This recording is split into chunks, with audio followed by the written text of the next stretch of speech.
sini Intan Manila dari kelas 11 ingin menjelaskan dan menyampaikan kepada kalian semua tentang permasalahan ekonomi Indonesia pada saat ini serta posisi ekonomi Indonesia pada kancah internasional. Ia melemah akibat peningkatan aset safe haven 27 Agustus 2025, 17.12 waktu Indonesia Barat, Jakarta Antara. Research and Development Indonesia Commodity Derivatives Exchange (ICDX) Taufan Dimas Harifa mengatakan pelemahan rupiah nilai tukar kurs akibat permintaan aset safe haven di tengah ketidakpastian global.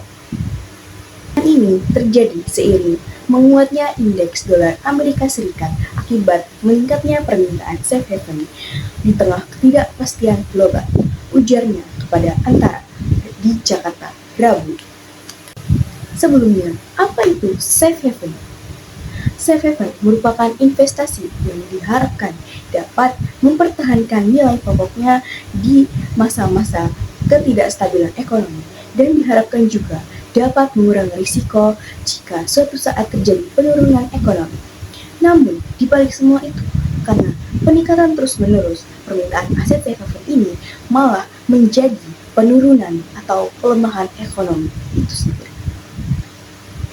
Nilai tukar rupiah pada penutupan perdagangan Rabu sore melemah sebesar 69 poin atau setara dengan 0,43% menjadi 16.368 rupiah per dolar Amerika Serikat dari 16.299 rupiah per dolar Amerika Serikat. Salah satu sentimen berasal dari konflik Rusia dan Ukraina yang kembali memanas sehingga mendorong para investor untuk beralih ke dolar. Di samping itu, pasar ternyata juga masih menimbang sikap Federal Reserve, the Fed, yang cenderung hawkish dan masih belum menunjukkan adanya sinyal pemangkasan suku bunga dalam waktu dekat. Kondisi ini menambah tekanan bagi mata uang emerging markets termasuk rupiah, ujar Taufan.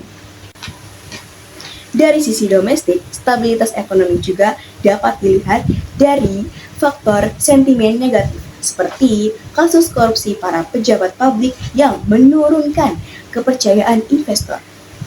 Meski demikian, terdapat katalis positif berupa masuknya investasi senilai 8,3 miliar dolar Amerika Serikat beserta dengan perusahaan Tiongkok. Investasi ini berpotensi meningkatkan industri dan mendorong transportasi menuju energi ramah lingkungan. Selain itu, Bank Indonesia juga berupaya menjaga stabilitas dengan cara menurunkan suku bunga menjadi 5%. Dengan proyeksi pertumbuhan ekonomi 2025 dikisarkan 5,1%, Indonesia masih menunjukkan optimisme. Meskipun resiko faktor eksternal dan faktor politik domestik masih menjadi tantangan. Secara keseluruhan, Indonesia masih tumbuh. Namun, kerentanannya terhadap faktor global masih perlu diimbangi dengan cara penguatan fundamental dalam negeri. Sekian tentang informasi yang dapat saya sampaikan dan saya jelaskan. Kurang lebihnya saya mohon maaf. Sebelumnya, informasi dan berita yang saya ambil bersumber dari Antara News dan websitenya yaitu www.antaranews.com. Terima kasih. Sekian, wassalamualaikum warahmatullahi wabarakatuh.